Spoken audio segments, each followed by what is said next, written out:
on commence à se rendre compte qu'il y a eu une réforme au mois de septembre. On va voir, alors on va y revenir dans une seconde, ce qui a effectivement après un certain nombre de couacs gouvernementaux. On y revient dans une petite seconde. On va d'abord aller justement au ministère de la Santé et des Solidarités, retrouver Camille Collin, puisqu'il y a des réunions cet après-midi, on l'a beaucoup dit, avec Monsieur Delevoye et Madame Buzyn, et vous êtes avec le président de la CFTC, Camille.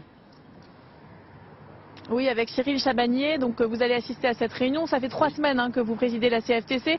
Vous arrivez un peu dans les négociations, ça ne doit pas être évident.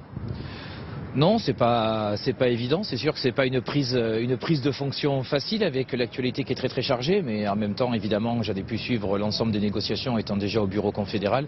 Et donc aujourd'hui, je prends la succession et je continue à affirmer les valeurs et les propositions de la CFTC. On attend quoi de cette réunion aujourd'hui? Pas d'arbitrage a priori? A priori, pas d'arbitrage puisque c'est le Premier ministre qui va s'exprimer dans 48 heures. C'est plutôt une réunion pour donner nos dernières positions et nos dernières propositions à nous en tant qu'organisation syndicale.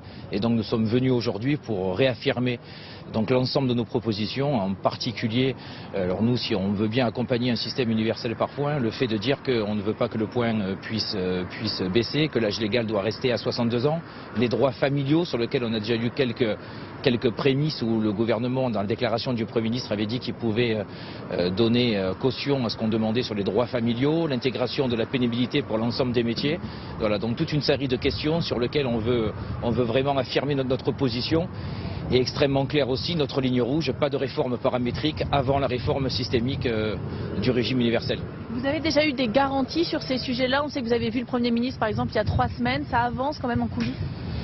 Ça avance en coulisses, je vous l'ai dit, on a eu des garanties à peu près sur les droits familiaux, sur l'âge légal qui devrait rester à 62 ans. On n'a pas eu encore de garantie sur le fait qu'il n'y ait pas de paramétrique avant le systémique.